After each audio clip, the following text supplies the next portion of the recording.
और अब एक खास बात, आरजे रमझाझर के दर्शकों से निवेदन है, ताबड़तोड़ बेबाक व बेझिझक खबर देखने व जानने के लिए आज ही चैनल को सब्सक्राइब करें। लाल कलर का बटन सब्सक्राइब बटन है, उसे दबाते ही बेल आइकन आ जाएगा, उसे क्लिक करके ऑल ऑप्शन सेलेक्ट कर दें, जिससे सबसे पहले हमारे द्वारा डाले गए वीडियो आपके पास पहुंचेंगे और आप निर्बाध तरीके से इस चैनल के माध्यम से सारे खबर सबसे पहले देख सकते हैं। नमस्कार,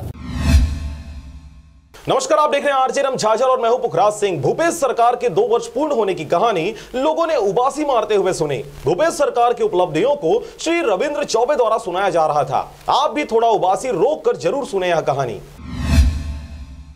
खबर है बिलासपुर जिले का, जहां मंगलवार को प्रेस वार्ता रखा गया, जिसमें कृषि और जैव प्रौद्योगिकी, पशुपालन, जल संसाधन छत्तीसगढ़ मंत्री रविंद्र चौबे जी के द्वारा भूपेश बघेल के 2 वर्ष पूर्ण होने पर 17 दिसंबर को सबको बधाइयां दी गई। इस कार्यक्रम में श्री चौबे के द्वारा सरकार के 2 वर्षों की उपलब्धियों को गिनाया गया। आपको बता दें कि इस कार्यक्रम में किसानों की ऋण माफी, नरवा गरवा, घुरवा और बारी, गोबर खरीदी, पेंड्रा को जिला बनाना और डॉक्टर खूबचंद बघेल स्वास्थ्य सहायता योजना सहित शहीद महेंद्र कर्मा तेंदु भत्ता, सामाजिक सुरक्षा योजना आदि चीजों पर चर्चा किया गया। लेकिन शराबबंदी के मुद्दे को लेकर कांग्रेस ने पूर्ण बहुमत हासिल किया, जिसमें कोई चर्चा नहीं किया गया। 10 पन्नों में शराबबंदी की बात नहीं लिखी।